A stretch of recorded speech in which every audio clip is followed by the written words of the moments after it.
여러분 안녕하세요. 오늘은 한국 사회에서 동시에 나타나고 있는 두 가지 흐름을 이야기해 보려 합니다. 겉으로 보면 서로 전혀 다른 이야기 같지만 사실은 한 줄기의 흐름에서 두 갈래로 뻗어나온 현상입니다. 바로 청년 백수 증가와 대기업 신입사원의 조기 퇴사입니다. 서로 상반돼 보이지만 들여다보면 같은 구조 속에서 발생하는 두 얼굴입니다.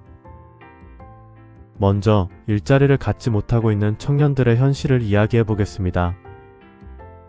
2025년 2월 기준 청년층 비경제활동 인구 중 그냥 쉰다고 답한 인구는 50만 명을 넘었습니다.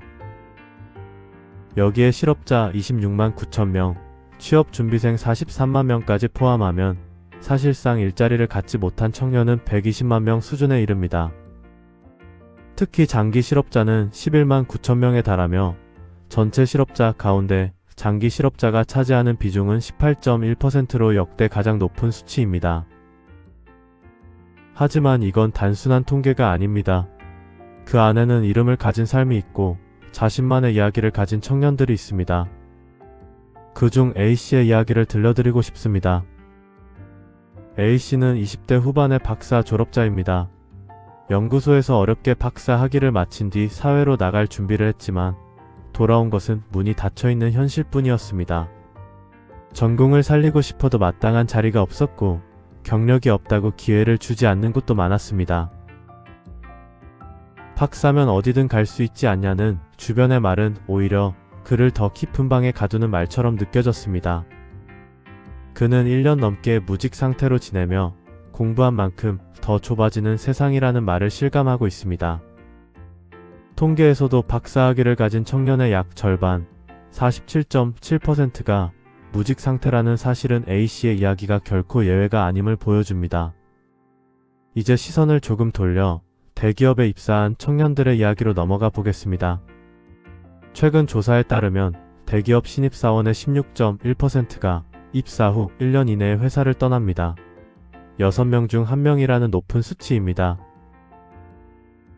신입사원 1명의 조기 퇴사는 평균 약 2천만 원의 손실을 기업에 안긴다고 하는데요. 기업의 손실만큼 중요한 것은 그 결정 뒤에 있는 청년의 마음입니다. B씨는 20대 중반, 이름만 말해도 누구나 아는 대기업에 합격했습니다. 입사 전 그는 깔끔한 사업과 체계적인 시스템, 희망으로 가득한 미래를 떠올렸습니다. 그러나 입사 후 현실은 달랐습니다. 반복적이고 활용도가 낮은 업무, 경쟁 중심의 조직 문화, 멘토링 없는 구조. 하루가 끝날 때마다 내가 상상한 직장 생활은 이게 아닌데라는 생각이 깊어졌습니다. 그는 결국 입사 4개월 만에 회사를 떠났습니다. 회사에 왔지만 나라는 사람이 사라져가는 느낌이었다는 것이 마지막 말이었습니다. 실제로 신입사원 조기 퇴사 이후의 1위는 직무 적합성 부족이며 그 뒤를 연봉, 사내문화, 워라밸 문제가 따르고 있습니다. 한쪽에서는 일자리를 찾지 못해 청년 백수가 늘어나고 다른 한쪽에서는 입사한 지 1년도 안 돼 회사를 떠나는 청년들이 많아지고 있습니다. 전혀 다른 이야기 같지만 사실 이 두 현상은 하나의 문장으로 이어집니다. 일자리는 있고 구직자도 있지만 서로 맞지 않는다.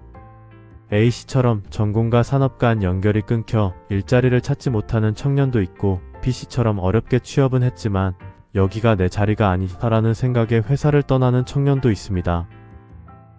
결국 모두가 어울리는 자리를 찾지 못해 각자의 방식으로 벽 앞에서 멈추어 있는 셈입니다. 그리고 이 현상은 한국만의 이야기가 아닙니다. 미국에서는 16에서 24세 청년 실업률이 뚜렷한 상승세를 보이며 특히 엔트리 레벨 일자리가 빠르게 줄어드는 바람에 경험이 적은 젊은이들의 노동시장 진입이 갈수록 어려워지고 있습니다. AI 도입 가속화로 기술직 청년층의 불안정성도 커지고 있다는 분석이 이어지고 있습니다. 영국에서도 상황은 비슷합니다. 일도 하지 않고 교육도 받지 않으며 훈련에도 참여하지 않는 니트 청년은 100만 명에 이르고 있으며 이는 최근 10년 중 가장 높은 수준입니다. 대학을 졸업하고도 전공과동 떨어진 단순직으로 밀려나는 청년, 수십 수백 번의 지원 끝에 진로를 잃고 방황하는 청년들이 크게 늘고 있습니다.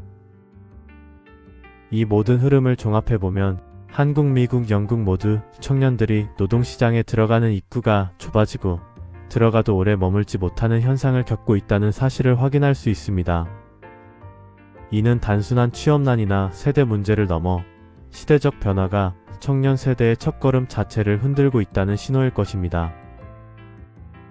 그리고 이제 그 흐름의 끝에서 이 방송을 듣고 있을 우리 젊은 세대에게 조용히 말하고 싶습니다. 여러분이 겪는 불안과 답답함, 그 모든 고민은 절대 여러분의 잘못이 아닙니다. 세상이 너무 빠르게 변했고 요구하는 조건은 너무 높아졌습니다. 그 사이에서 여러분은 누구보다 치열하게 버티고 있습니다. 남들보다 늦어진 것처럼 보여도 괜찮습니다. 계속 미끄러지는 것 같아도 괜찮습니다. 여러분의 걸음은 결코 잘못되지 않았고 그 어떤 길도 여러분만의 속도를 가지고 열릴 것입니다. 당신의 내일이 오늘보다 조금 더 가벼워지기를, 그리고 지금보다 조금 더 따뜻해지기를 진심으로 응원합니다. 오늘 영상은 여기까지입니다. 감사합니다.